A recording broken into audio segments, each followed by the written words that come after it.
What is up, everyone? Welcome back to another episode of Check the Kick podcast. I'm the host, Devin. Sherdog.com is the website. There's the sign. There's the UFC belt. Back with another episode. I appreciate all of you guys for tuning in again. Coming off of UFC 301. Very fight nighty pay-per-view, but some cool things to talk about. And then we're going to take a look at this UFC St. Louis card. Thank God we're on the road. I mean, if you're going to give us a UFC event, pay-per-view event that's kind of meh, at least give us a fully packed stadium, some sort of on the road show, something better than the warehouse, Apex warehouse that everyone seems to complain about. I don't mind fights in the Apex. What bothers me most is low quality fights in the Apex. I think fighting in the Apex, I kind of like hearing the corners and stuff like that, and you can really hear the impact of shots and big slams and all that stuff. But they're just putting low quality fights in there, and that's just not my favorite thing. Neither here nor there. We're going to recap a couple of the fights in the opening segment of the show, and then we'll move on to the middle segment of the show. And I kind of got something that's been popping on Twitter, for lack of better terms. And then we're going to talk about this UFC St. Louis card. First, we're going to talk about Alexandre Pantoja defeating Steve Erceg via unanimous decision, a 49-46 scorecard. That is we're going to call that the picanha scorecard because that is Brazilian home cooking. And then 248-47s for Pantoja as well. Steve Erceg did not look very bad in this fight at all. He actually looked really, really good. Made a great account of himself. Dude is number 10 in the division, 4 fights in the UFC, 11 months on the UFC roster. He was, again, 10th ranked in the division, went to enemy territory, fought Pantoja in Rio de Janeiro, Brazil. And, this is one of those fights where the champion won. One guy won the fight, but I'm not convinced the winner of the fight is the better fighter. And I know that sounds weird, but Pantoja fought the absolute best fight he could fight and won by a hair. This is kind of like now that I'm talking about it, this really reminds me of the Dricus du Plessis versus Sean Strickland fight where like one dude won, but in winning, I'm not convinced that they're better. I don't think Dricus is better than Sean Strickland. I think Sean Strickland didn't fight the smartest fight and still probably won the Dricus du Plessis fight. And I think there's an argument that Erceg won this fight. I scored it first round for Pantoja, second round for Erceg. Third round is that toss-up round, in my opinion. Fourth round would go to Erceg. Fifth round would go to Pantoja. But the fifth round, we're going to get there. This fight, number one, Pantoja, again, he's just a Tasmanian devil. And more I watch him strike, the more and more I'm surprised that he just has not been knocked the fuck out. He is extremely durable because even on the roster, he just runs straight into the pocket. He just doesn't cross his feet, but he will change stance and just explode with striking combinations into the pocket, try to, have these crazy brawling exchanges with people and then start, mixing in the grappling and his chain wrestling and his back takes. That's what he does best. And Erceg really, really started to get the timing down where he was intercepting with elbows, that third round elbow that he split Pantoja open with. I mean, if you put pictures of them next to each other, if you were to judge this fight only on who looked like they were in a fight and who looked like they weren't in a fight, you'd give it to Erceg. I don't know the exact tally, but at the end of the fight, I believe like Erceg landed like 80 significant strikes versus Pantoja's like 55 or something like that. So Erceg definitely did outland Pantoja, but it was just the control, the grappling. in the second round, Erceg hit this slick, like they're in a striking exchange, and he just pivoted and hit this really slick counter. Erceg hit this really slick pivot where he kind of exited the pocket, pivoted, hit Pantoja with a clean straight shot, and then just exited out the other end, and kind of just had Pantoja beat to the punch. In a lot of these exchanges, he did get clipped up as well when Pantoja was having these prolonged exchanges in the pockets. He was having some success with Erceg, especially with the risk of the takedown. But Erceg's counter punching looked really slick. He was landing a lot of those intercepting elbows, which I thought was great. I was a little bit surprised that we didn't see as many uppercuts and knees. Maybe that's just not something he has in his toolbox. He's still 28 and Pantoja's 34. So, one dude is definitely, fighting the best that they have ever fought and probably the best they ever will, that being Pantoja. And then for Erceg's, he's 28. At flyweight, best buy dates definitely are a little, come a little bit quicker, but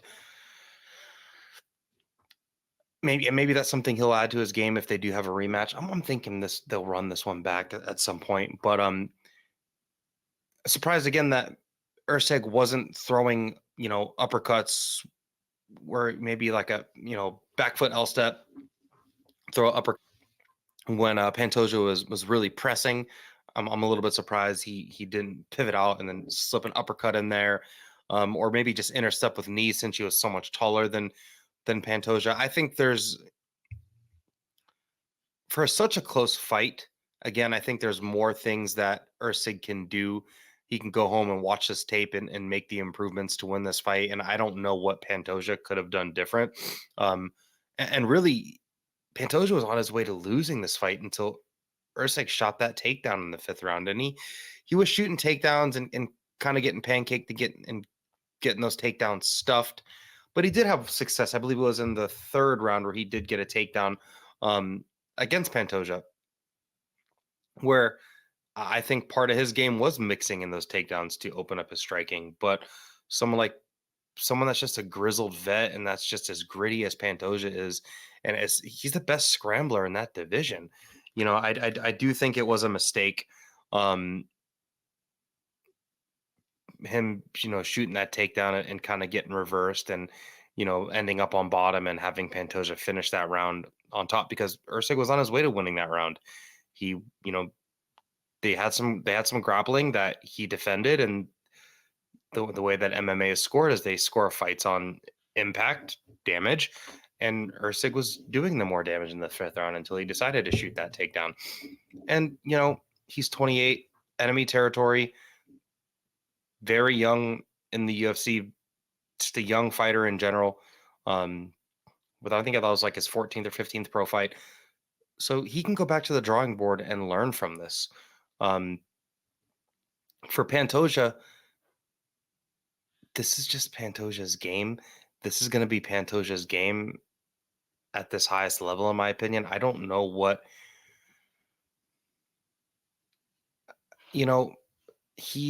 Pantoja's fully built. I don't know what else he can add to his game.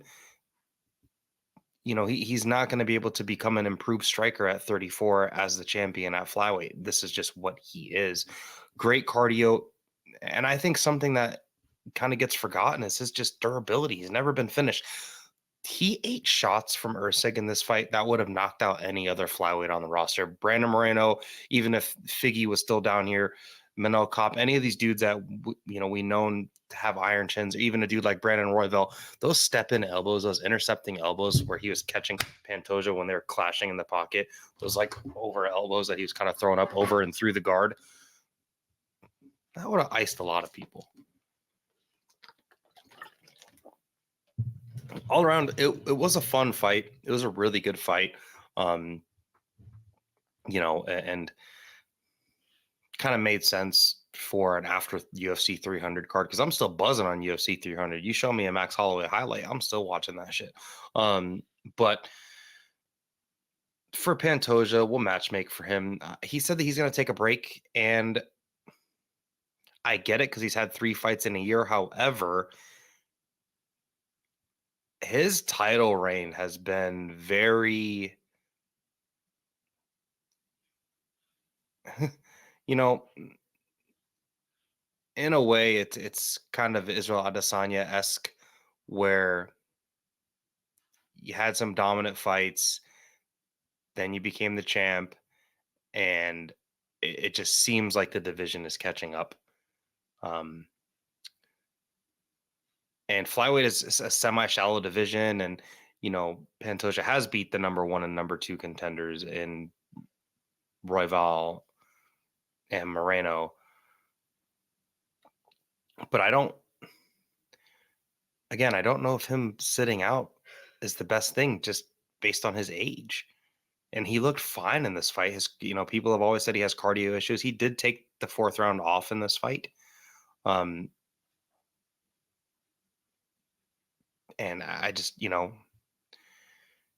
the 4th round, I threw it into the Sherdog Slack. Like, Pantoja hasn't thrown a single strike. And I mean, what would Manal Kopp do in a situation like that? Maybe hit him with a jumping switch knee or something like that. I'm not sure.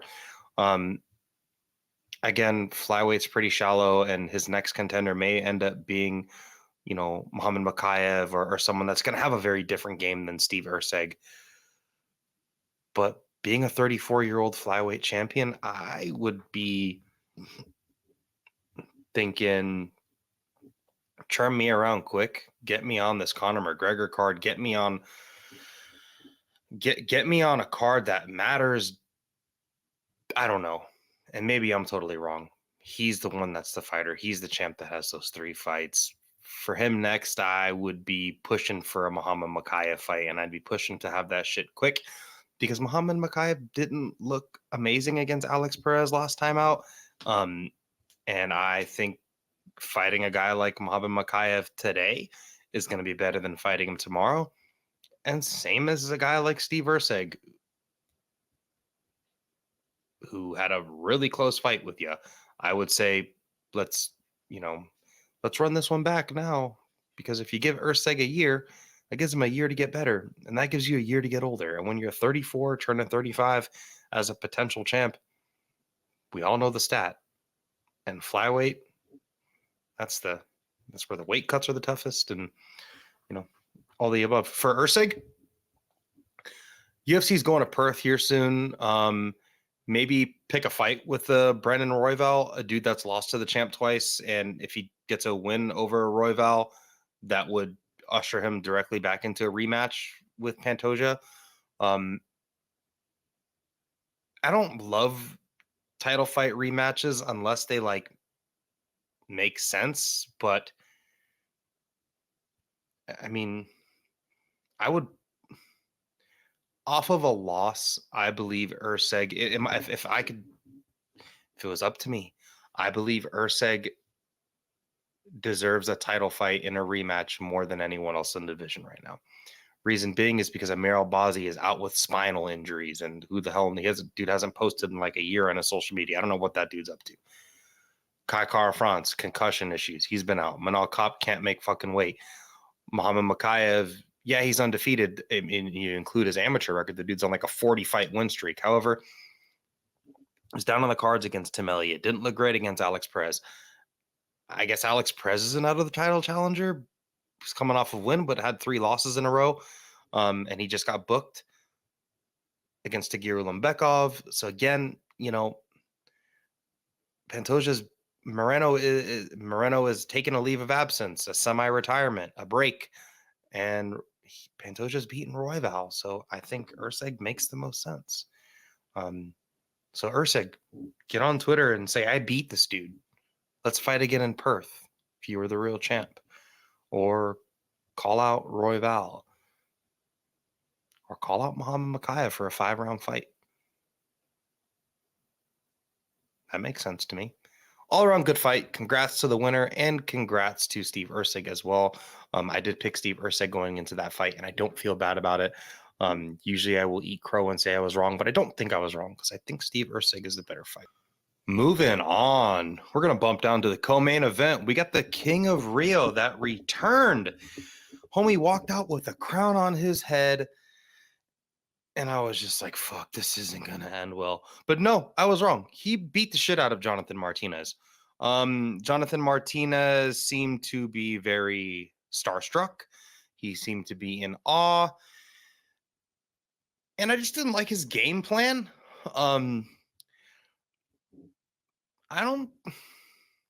Okay, so number one, Jose Aldo looked great. Jose Aldo looked fast. His combination punching was just fucking chef's kiss. You could tell he definitely has been boxing. He as he's done later in his career, like he showed against Jeremy Stevens and Renato Moicano, where he just rips to the fucking body. And that, I need to take a sip of water. One moment.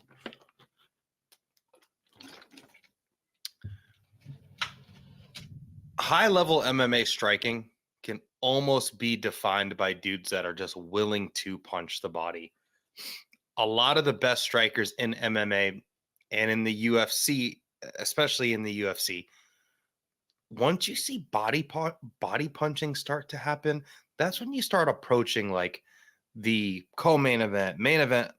Like, perfect example, last weekend, Alex Perez iced Mateus Nicolau.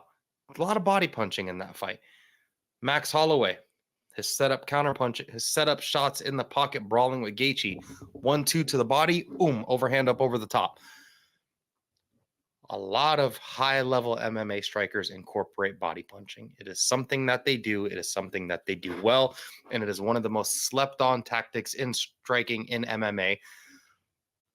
And I think you can almost blame the MMA scoring criteria for something like that because, boom, nice tight hook to the liver or the floating rib may not look very damaging, but if it was like a video game, you could see their life bar boop, boop, boop, boop, boop, go down, down, down. And that's kind of what Jose Aldo did to Jonathan Martinez here. Number one, he checked the first few Martinez leg kicks, but I thought Jonathan Martinez was just going to sell out on the leg kicks and just say, look, I'm going to brutalize this dude's leg regardless of what's coming back. If I need to take a two or three shots from Aldo to land a leg kick, I'm just going to sell out on it, a la brawling Justin Gaethje, where he would just rip kicks to the legs and let the, chips fall as they may.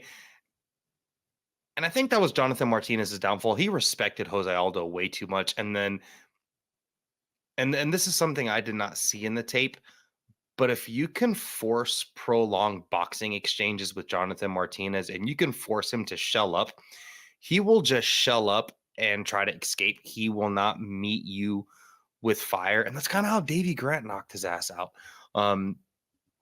And Jose Aldo in the third round almost knocked him out. And if it was anyone outside of Jose Aldo, I'd be I wouldn't be ridiculing them, but I'd be like, hey, you fucking missed your he could have knocked out Jonathan Martinez in that third.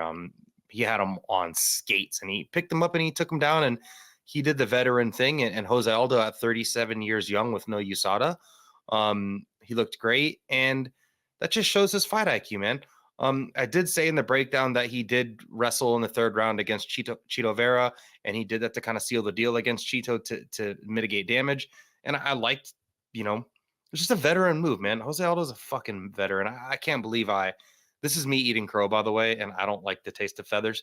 But yeah, I was wrong. I was kind of dead wrong on this, and I'm happy to be wrong. It's Jose Aldo Jr. He's the king of Rio.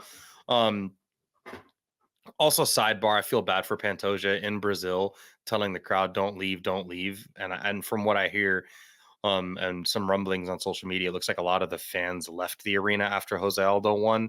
And the arena was pretty empty. I think Madonna was there that night. What the fuck? But yeah, this had a hard time selling this card, and that doesn't surprise me. I'm not too sure the current economic status of Rio de Janeiro and Brazil as a whole, but UFC tickets seem to be more expensive than ever, and I don't think Brazil is the most well-to-do country, but whatever, neither here nor there.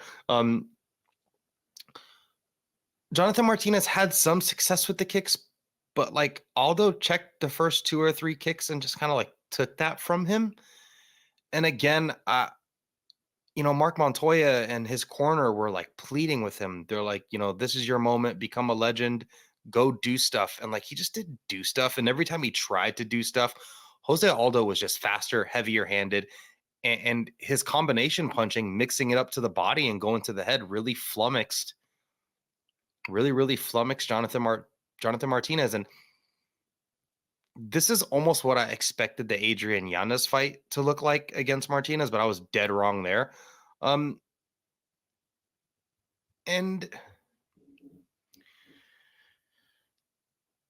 this type of stuff always happens when I decide to get hype on a fighter because they do something that I like. And Jonathan Martinez, I love a dude. The name of this show is Check the Kick.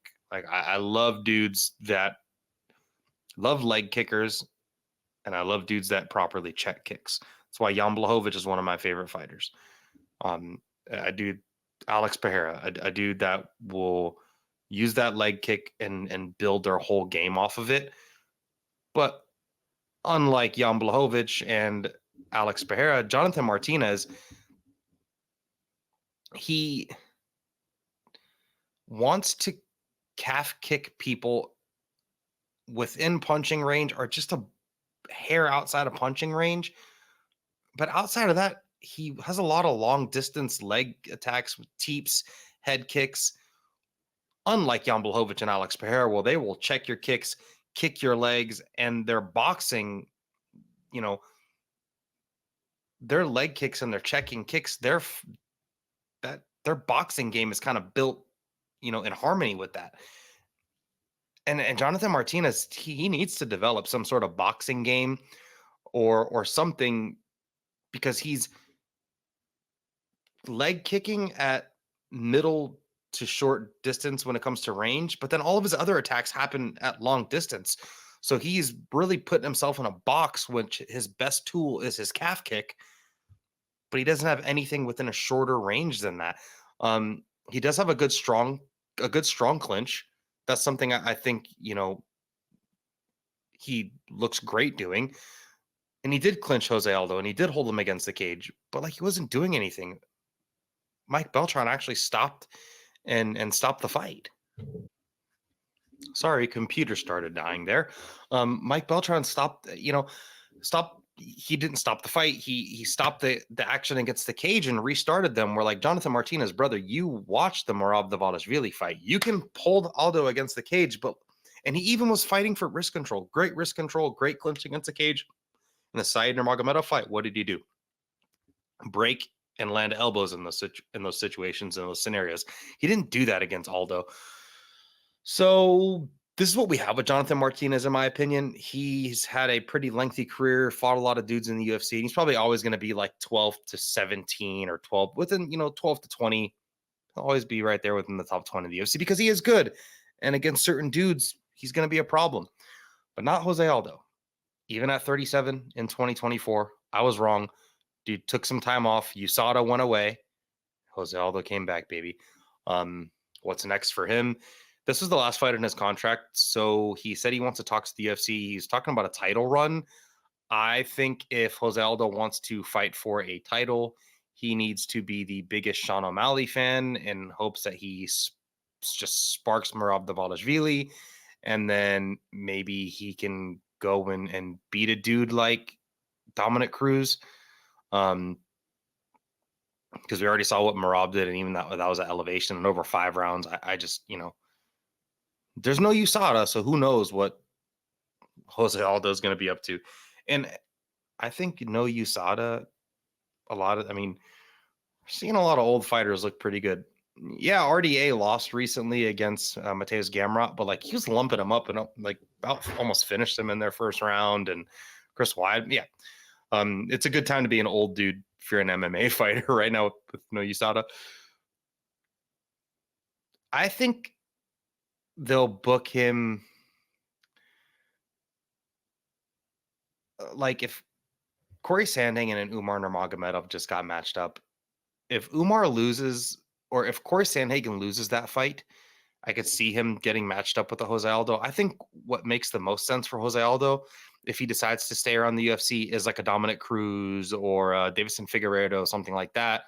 But he should be petitioning for a title fight. If he stays in the UFC, he needs to have a 2-fight plan, and it being one fight against somebody that's favorable that could earn him a title shot, maybe a Henry Cejudo, and then a title fight. Actually, you know what? If I'm a Jose Aldo, I'm petitioning for Henry Cejudo and then Henry off. And if he beats Henry, then a title fight. That's 2-fight deal. Dana, give me a fight with Henry Cejudo or Dominic Cruz or someone like that, and then I want a title fight. Or I don't know, he owns like a burger restaurant and shit. Go box some dudes. There's talks about him fighting Floyd Mayweather. I think it is more likely that Jose Aldo fights for a UFC title than fights Floyd Mayweather, in my opinion. But the King of Rio's back, baby. We're going to bump one more fight down. We're going to talk about the featured bout, Anthony Smith versus Vitor Petrino. Vitor Petrino kind of talked a bit about no USADA. Homie looks like he's never heard of USADA. But that doesn't matter if your name is Anthony Lionheart Smith. He wins via 1-round guillotine. Dustin Poirier is probably pointing at his TV somewhere while this is going down. But we had 2 Gillies jumped in a row, and one of them was by Anthony Smith here this past weekend, and submits Vitor Petrino in the first round, causes him to tap. Ref doesn't see it because he's like, hey, dude, I'm Brazilian. You're in Brazil. If Smith lets this go, I'll let this fight continue. I'm just kidding. I in a serious note, I do feel like there was a little bit of home cooking on this card. Like the point take from Oralby. Did he grab the cage? Yes, but like, you know, I don't know. I don't feel like a point would have been taken if the roles were reversed, but that's just my opinion.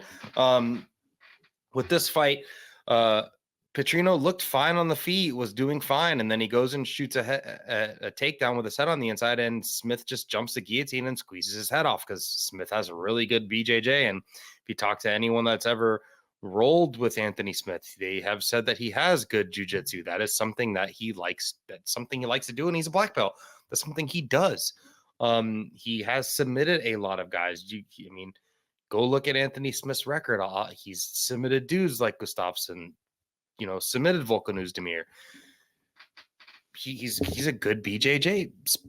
That's one of his specialties, and he's very tough, and he's not going to be flummoxed. So he jumped the guillotine and submitted Vitor Petrino. There's not even a lot to talk about here. What's next for Anthony Smith? I don't know. He should just fight Ryan Spann forever. That'd be funny. In all reality, this unfortunately probably sets him up for another fight. I would have loved to see this dude go to Brazil. He was a 4-1 dog here. He was like a plus 420 something underdog. Petrino was a huge favorite, one of the biggest favorites on the card, and yeah, got his head squeezed off for it. Anthony Smith did say something I thought was really intelligent, and you can tell he's definitely got a mind for this game. I would love to see him shift, and he's already on the desk. I'd love to see him shift into a commentary role. Like I'd almost rather hear him talk about fights over Dominic Cruz at this point. But someone asked him something, and his response was, a guy that's undefeated has never been, caught for making a mistake, basically. So, I kind of showed him a new way to lose a fight, is the way that I summed it up. Vitor Petrino has never been in a situation where he's been forced to tap. So Anthony Smith said, hey, let me show you, there's levels to this game. And he was saying this whole week, there's levels to this. I don't know why I'm such a big underdog, whatever. He gets a lot of, flack in the media because he does say some pretty edgy things. But like, he's a good dude. He doesn't deserve the shit he gets from fans. Online trolls on social media, like a lot of MMA fans suck. So people did have a lot of negative things to say about Anthony going into this week. I haven't seen too much negative shit after he won via guillotine. But for him, this buys him a fight with Dustin Jacoby and Dominic Reyes are matched up. if Dominic Reyes beats Dustin Jacoby, I think him and Smith, Dominic Reyes and Anthony Smith are a fight that would make a lot of sense. Is a fight that would make a lot of sense. Jacoby and Smith are training partners and good buddies. That's a fight that's never going to happen. And if Dominic Reyes loses that fight, I don't think he's around for much longer. This coming weekend, we have Carlos Ulberg and Alonzo Menafield fighting. I could see him fighting the loser or the winner of that, or maybe give him a dude like Kennedy and Nzechukwu. I know Anthony Smith's got a ranking, but like his ranking doesn't really, I don't know. Maybe he could fight like Nikita Krylov. I don't think Nikita's blowing anyone's doors off. So that would make all the sense in the world. Him and Paul Craig had a lot of back and forth banter in the past where they had talked about fighting each other. And I mean, after the way Paul Craig looked this past weekend, he might not be in the UFC anymore. But maybe if Paul Craig wants to bump back up to 205, him and Anthony Smith would make sense. Smith's all week, he said something about, I've been way over focused on the title and it hasn't helped me, be best prepared for my fights. And then after this fight, he's like, maybe I do still have a chance at gold. And it's like, fuck, dude, please just fight less risky, more fun fights. Like it's 205. So like you can kind of bump around forever if you're matched properly against dudes like Kennedy and Nzechukwu, or like, I don't know, man, any of those dudes that are just outside the top 15, but like not extremely dangerous, but everyone at 205 is semi-dangerous. Fuck, make Anthony Smith versus Ovince St. Preux, just an old dude fight. I'm here for it. Vitor Petrino, yeah, he's got like a 12-1 record now. The dude's got one loss. He's fucking dude's built like a Greek god. He'll be back. He I don't know. Maybe he can even fight the loser of that, like Alonzo Menafield, Carlos Ulberg fight or something like that. Yeah, bad look for Petrino. Good job by Smith. We're going to move on to the second segment of the show now. And that wraps up the first segment of the show, Out with the Old. We're going to go ahead and move on to the middle segment of the show, What's Hot. And we got one topic, the GOAT, or should I say the chicken. We're going to talk about Jon Jones now petitioning for a fight against Alex Pereira at 265. And I've got a couple friends that are into MMA, but they're, not listening to shows like this, definitely not doing shows like this. They're not people like me and you listeners.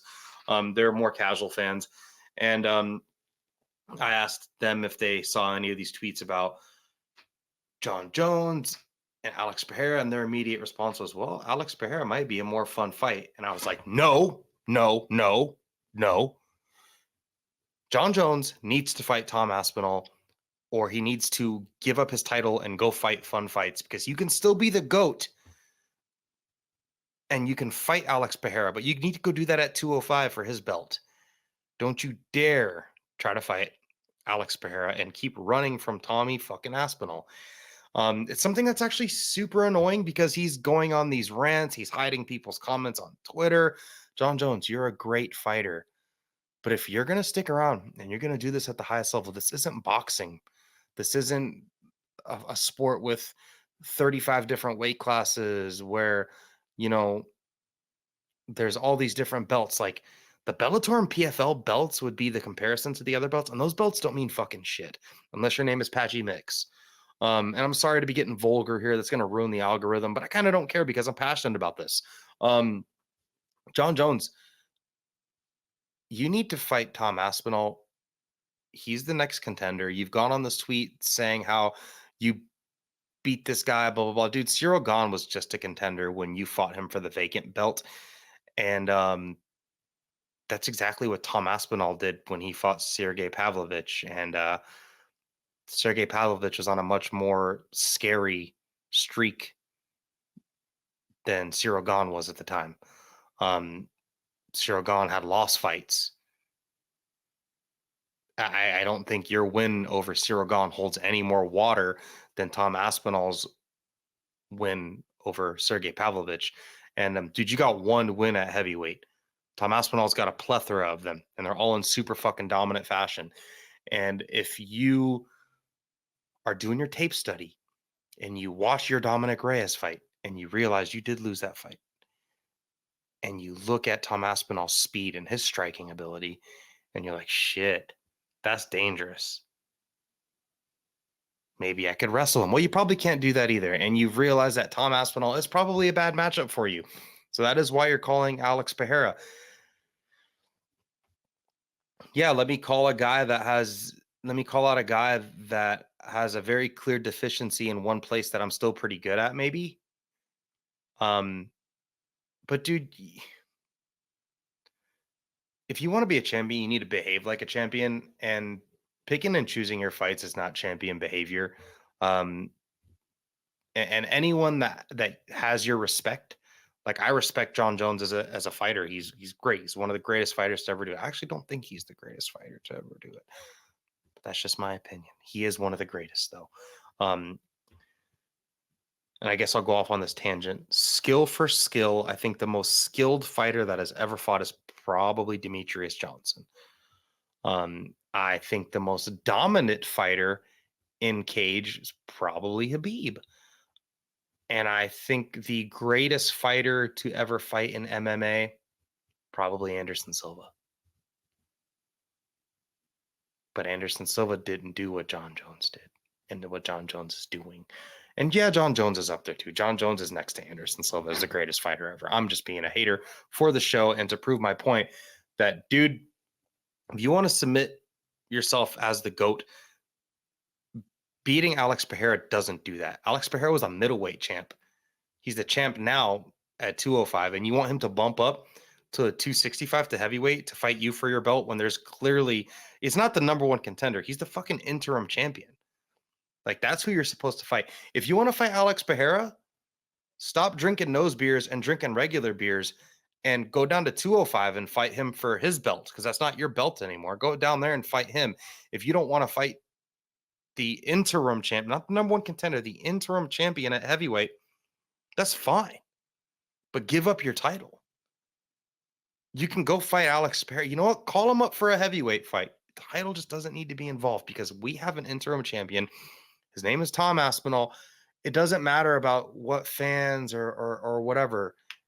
We don't care about the UK fans. If you're using a fan base to validate a title, then your title should mean nothing to you. Because if that's the case, Conor McGregor is a champion in every division because of how many fans he has.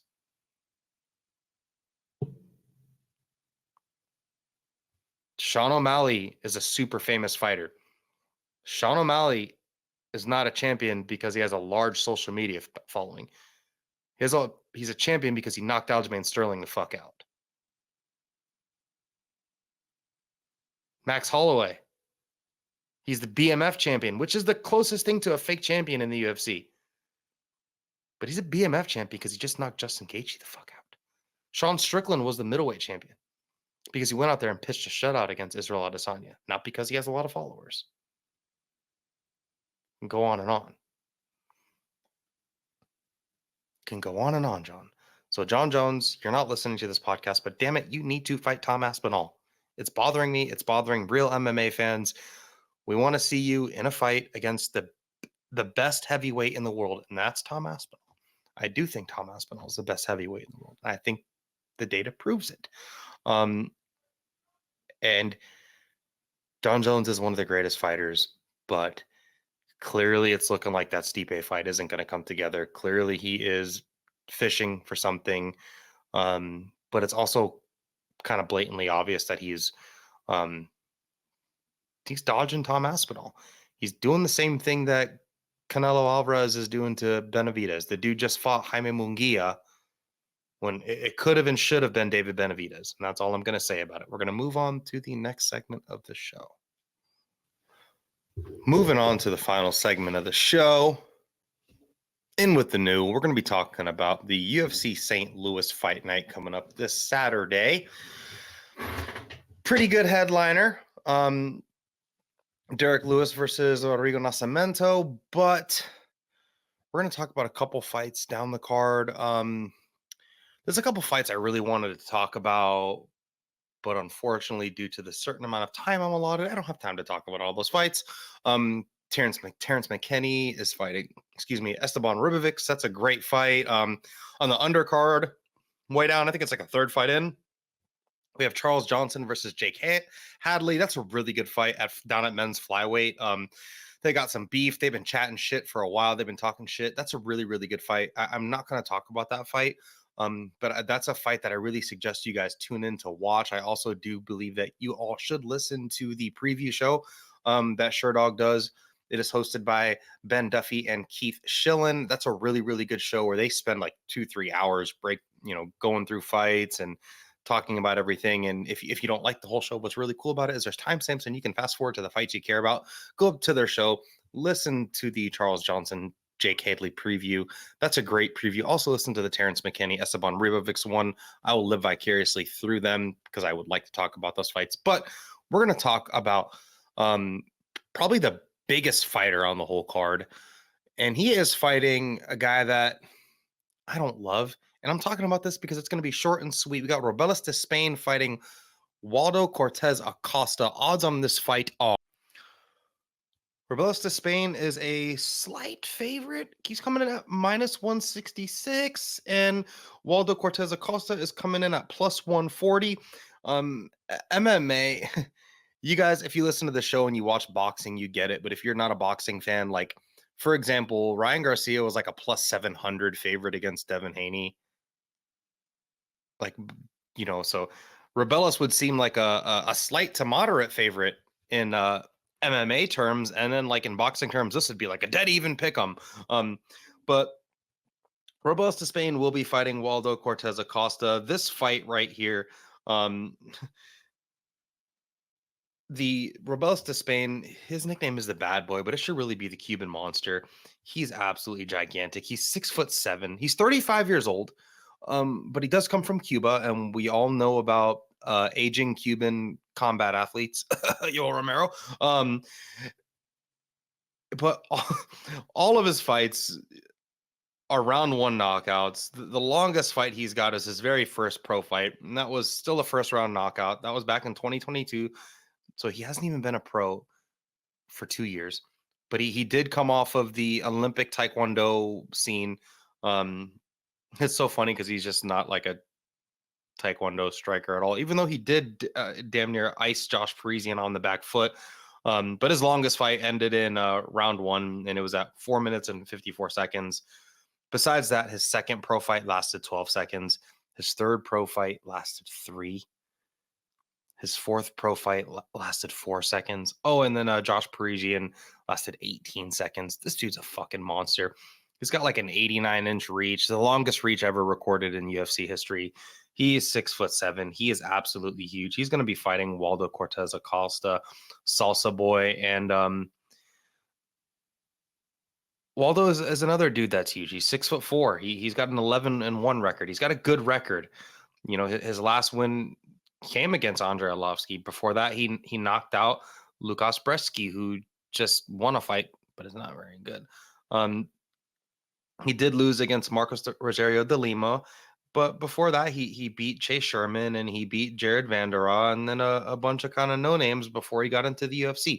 So Waldo has definitely fought the better dudes, but Waldo on the Contender Series, when he knocked out Danilo Suzar in the first round, he was sold to us as this Dominican baseball player, ex-pitcher, a dude with a crafty overhand that absolutely freaking cracks. And he's just turned into this terrible slog of a low volume guy. And like he was like trying to clown Andrei Arlovski in the last fight, where like it was too close of a fight to be doing that thing. What is Waldo Cortes-Acosta good at? If you're listening to this on audio, I'm putting on a stinky face, and if you're watching it, you see the face. What is he good at? Being big and punching kind of hard. And he's pretty athletic. He's pretty quick. Decent kicks, decent on the front foot, decent overhand. Doesn't really set up his overhand. A lot of one and done. He's got an okay jab, but he doesn't use it to build. He doesn't use to build off anything. He doesn't use it to build anything. Decent low kicks, but again, he's not using that to build combinations. What what does Despaigne do really well? Be huge and hit people very hard. And that's what he's going to do here. He's going to knock out Waldo Cortes-Acosta, probably in the first 45 seconds. This fight won't go 1 minute. If it does, there's something wrong with Despaigne. But Despaigne is a dude, just a freak of an athlete. He's gigantic. He hits really, really hard. He's really fast. Waldo Cortes-Acosta is low-key one of the faster heavyweights on the roster. He just doesn't do anything with it because he doesn't have the tools to do it. And I really do truly believe if Waldo Cortes-Acosta just said F it and went for it and used his speed, athleticism, and power and size, he would ice a lot more people. But I don't think Waldo Cortes-Acosta is 100% comfortable cage fighting other giant men. He just doesn't put his nuts on the line. And that is not Robelis Despaigne's game at all. Robelis Despaigne he's got to get or get got game, but it's always you getting got if you're fighting Despaigne. He's huge. He's powerful. As he showed in the Parisian fight, he can actually fight off the back foot and punch and power punch off the back foot. He's got big kicks. He'll throw head kicks and fall straight to his butt, leap up and blast you with the right hand. Not much to break down here. Waldo Cortes-Acosta wants to have a slow pace kickboxing match with you, and Robelis Despaigne wants to have a high volume shootout where, if you know anything about guns, you'll get this. You have a 22 and he's got a 44 Magnum. That's the shootout you're always going to have with Despaigne. So give me Despaigne by round 1 knockout. And I don't even, if there's he's only a minus 160 favorite here, which I think is crazy. He should be like a minus 400 favorite. And could be very wrong, and I'll be here next Monday to talk my shit and eat my crow if I am wrong. Actually, it's my birthday next week, so I don't know if there'll be a show. Stay tuned for that. But yeah, Waldo Cortes, it will have to be a miracle if he wins this fight, because Despaigne is just going to go in there, walk him down, throw hammers at him, and crush him. Give me Despaigne by 1 minute KO. If you can bet the under 2.5 minutes of the first round, you should. If you can bet the under 1.5 rounds, you should. If you can bet Robelis Despaigne by knockout, you should. If you want to just put a straight wager on Robelis Despaigne, you definitely should. If you want to add him into a parlay, he's a smart parlay piece. I love watching Robelis Despaigne fight. Maybe it's because I grew up in Miami and there's some sort of, I'm not Cuban, but there's some sort of Cuban heritage thing. He's also giant and badass as fuck. Give me Robelis Despaigne by 1 round knock. Moving on to the co-main event of UFC St. Louis. Not the main event as much as Joaquin Buckley wanted it to be the main event. Probably should be the main event. But we have Joaquin Buckley taking on the somewhat new talent in Nursulton Ruziboev. Odds on this fight are Joaquin Buckley is a minus 148 favorite. Nursulton Ruziboev is coming back as a plus 124 dog. This fight is at welterweight. Joaquin Buckley had a long career at 185 and has since come down to 170 and looked pretty fucking good. Nursulton Ruziboev, the Uzbeki fighter, he's 6'5". I don't like him moving down to welterweight. If he can make it, he can make it. But fuck, the dude's got 40. Let me do some math. 46 pro fights. And he's now at this stage of the game on his third UFC fight. He's moving down a division at 6'5". He's one of the bigger middleweights on the roster. But here he is moving down to welter in a division where it's going to be a lot harder for him to get a title shot, maybe, in my opinion. But hell, what do I know? Joaquin Buckley is coming off of a hell of a win streak. He's on a 3-fight win streak, and 2 of them were by finish. That really nice head kick of Andre Fialho, that was a great knockout. Prior to that, he had that decision against Alex Morono. That was in October of 2023. And then his last time out back in March, not too long ago. So semi-quick turnaround for him, where he did finish Vicente Luque in a weird-ass fight. Ruziboev, on the other hand, he was coming off of let's just count. 1, 2, 3, 4, 5, 6, 7, 8, 9, 10. A 10-fight win streak. And guess what? All those are by finish. And they're a mixture of Kimuras, slam knockouts, TKOs with punches, multiple Kimuras, an arm bar, a knockout against Bruno Ferreira, which was really impressive in his debut, and then his knockout against Cedricus Dumas, where there might have been a little eye poke thing, but he was going to go in there and club Cedricus anyway. In this fight, man, Joaquin Buckley, it's so funny. Poor Joaquin Buckley. The dude, like, he did okay up at middleweight. And it was so weird, like, watching him get head kicked by Alessio Di Chirico, who was just, like, bad. But then he went out there and, like, beat up Antonio Arroyo, who was bad, but a big middleweight. And then had that split decision against Abdulrazak Al-Hassan. And then he beat up Albert Duraev real bad, who's a semi-large middleweight, but none of those dudes are in the UFC anymore. Then he lost to Nasruddin Imavov, and then he got knocked out by Chris Curtis. And then he, moved down to 170, and he's been looking good. Looking through his UFC career, he came in on short notice. He got knocked out by Kevin Holland. And then he had that incredible knockout win of Input Kasanganai, which is just aged like fine wine. But besides that, like, when you really take a deep dive into Joaquin Buckley's UFC career, he hasn't really beat anybody that's like good. Like he hasn't a number 11 ranking, but you look at number 11 in a lot of other divisions and they've just got better wins in my opinion. Like, Jordan Wright, not in the UFC anymore. Antonio Arroyo, not in the UFC anymore. I don't know if Abdulrazak Al-Hassan is in the UFC. Albert Duraev, no longer in the UFC. Lost to Nasruddin Imavov, still in the UFC, but he lost to him. Chris Curtis just fought a really incredible fight that he arguably won. Andre Fialho, not in the UFC anymore. Alex Morono, still in the UFC, but didn't look that great last time out. And then Vicente Luque should be retired from MMA after his last fight. So you can kind of, poke some holes in his UFC career. What is Joaquin Buckley good at? Because I went on a long tangent about his career. What is Joaquin Buckley good at? He punches really hard. He's got pretty good cardio. He's got a pretty good wrestling game, like he did show against Abdulrazak Al-Hassan. He's pretty strong.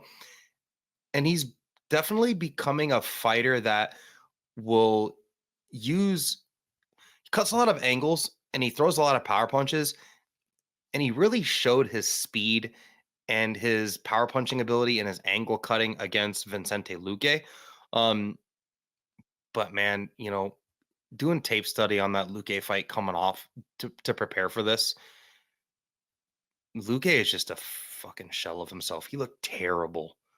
Vicente Luque looked really bad, and he pulled guard and just like died under Buckley. I almost like whenever I would do tape study for like dudes like Dustin Poirier or anyone that's fought Khabib, I actually wouldn't watch Khabib tape if I'm doing tape study for his opponent, because number one, he beat everybody, and number two, he was just like an anomaly where like I'm not gonna watch. For example, I'm not going to watch Justin Gaethje's fight with Khabib doing tape study for Justin Gaethje when he fights Max Holloway, just because it's like non-applicable. And that's kind of the same here when I watch this fight. I'm like watching tape on this Luque fight, and I'm like, Joaquin Buckley looks great, but like I also feel like it's 65% Vicente Luque is just an absolute shell of himself there. So I don't know what to take with that. Nursulton Ruziboev, he is a dude that fought forever on the regional show. The dude has fought all around the world. He's giant. He can punch really hard. He's really crafty. He's got a well-rounded game. He will wrestle. He's got Kimuras. We just looked at his record. He's got a plethora of submissions that he's capable of. He's a good topside wrestler, but even off of his back, he can do things. Even on top, he will get those Kimuras. He will go for things. But he's a crafty puncher. He's got a really good striking game, a good range striking game. He's got really good timing. If you make a mistake in front of him, you're going to get caught. Look what he did to Cedricus Cedricus Dumas. Look what he did to Bruno Ferreira. And I think he's going to do the same thing to Joaquin Buckley here.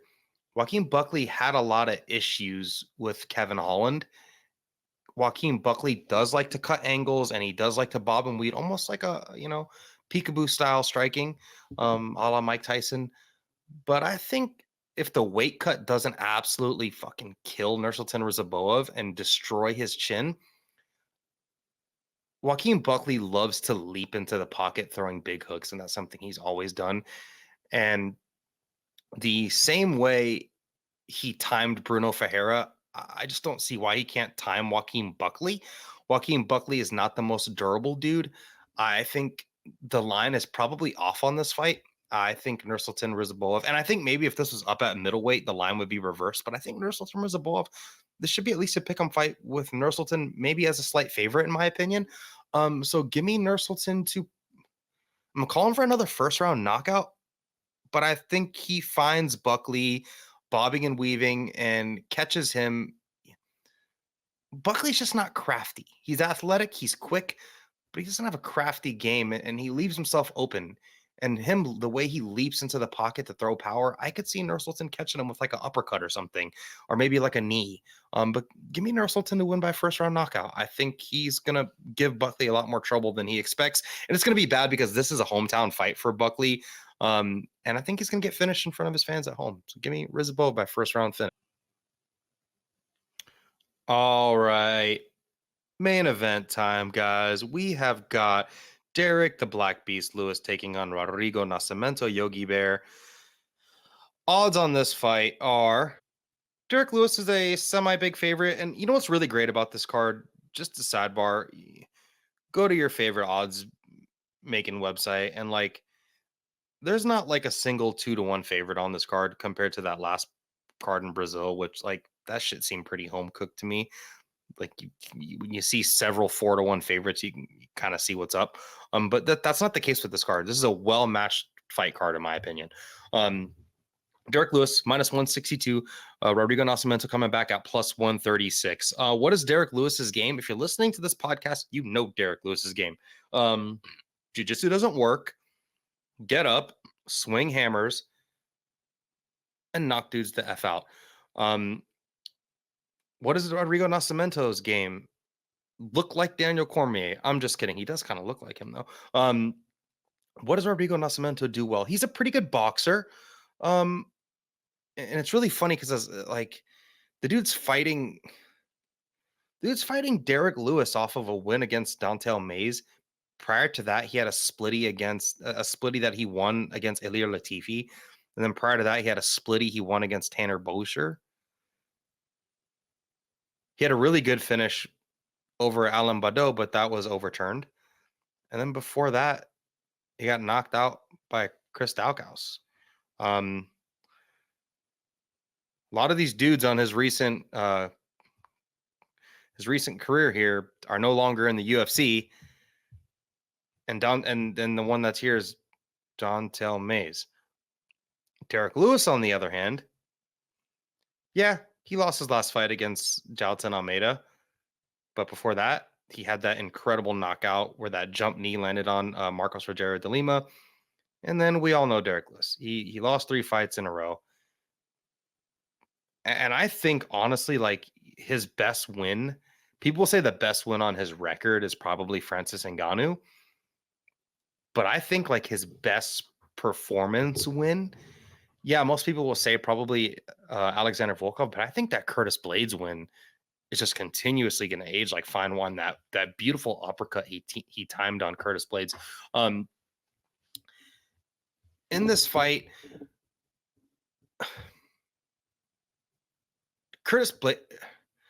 Derrick Lewis is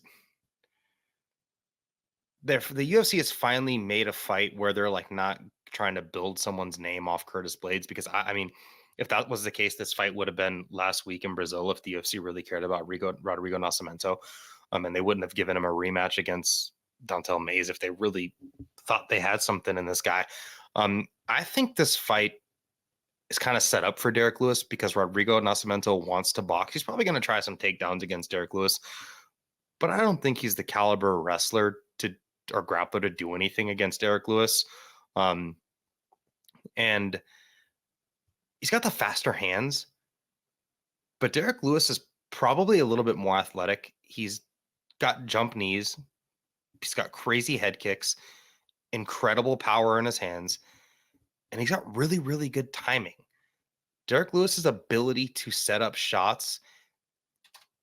I mean, look what he did against Curtis Blades. Look what he did against Alexander Volkov. It's Derrick Lewis. If you're listening to the show, you know who Derrick Lewis is.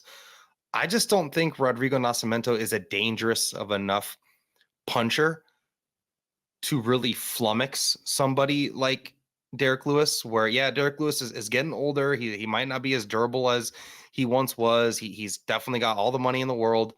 Not all the money in the world, but he's definitely well paid. This is his like bazillionth main event. But there's a reason why this is the main event. There's a reason why this fight was not in Brazil last week. If the UFC thought Rodrigo Nascimento was going to beat Derrick Lewis, they would have put this in Brazil to hype up their hometown guy. But there's a reason why he's the main event of the St. Louis card, because I think this isn't a gimme fight for Derrick Lewis, but this is a like, hey brother, let's get you a fight, let's get you a win because you signed a new contract with us.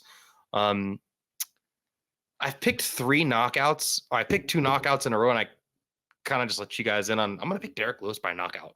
I always iffy. I'm on the fence with every Derrick Lewis fight, but I just don't see where Rodrigo Nascimento poses a lot of threats to someone like Derrick Lewis, who is just a big, crafty puncher that's a grizzled vet at this point. And going out there and getting a decision win against Dontel Mays doesn't tell me anything.